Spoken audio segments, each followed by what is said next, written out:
રાવણ વિશે એક ભાઈએ બહુ સરસ કહ્યું હતું કે ભાઈ રાવણ અને ગાંધીજી આ બે દિવસ 2 ઓક્ટોબરે એક જ દિવસ એમનો આવ્યો, એકનો જન્મ એકનું મૃત્યુ.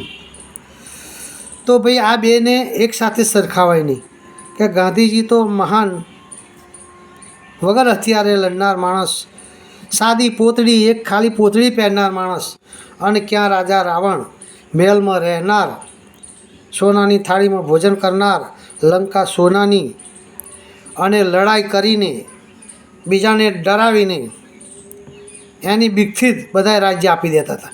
જ્યારે ગાંધીજી, સરદાર વલ્લભભાઈ પટેલને, આપણા બીજા નેતાઓએ વગર હથિયારે રાજ્ય મેળવ્યું. મારો જન્મ 1 ઓક્ટોબરે થયો હતો, 1 ઓક્ટોબર 1960, અને ગાંધીજીનો જન્મ 2 ઓક્ટોબર. એટલે એવું કહેવાય કે ભાઈ હું ગાંધીજી કરતો મોટો ના. 2 ઓક્ટોબર 1969,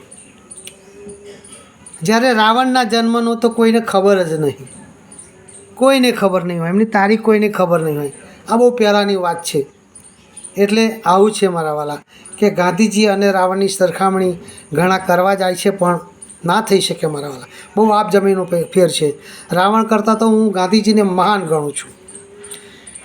કેમ ગાંધીજી કે આપણા સરદાર વલ્લભભાઈ પટેલને બીજા? કેમ કે વગર હથિયારે દેશને આઝાદ કરવો, આખો ભારત દેશના તો કેટલા રજવાડા, કેટલા રાજાઓ હતા.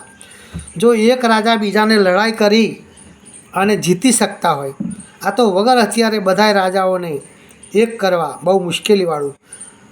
રાવણ પણ આવું નહોતો કરી, એ લડાઈ કરીને જ બધાએ રાજાઓના રાજ્ય ભેગા કર્યા હતા. આવું છે મારા વાળા. ચલો આવજો તારે. બહુ વાત કરવા રહે ઊંડાણમાં તો બહુ સમય લાગે અને વિડીયો બહુ લાંબો થઈ જાય.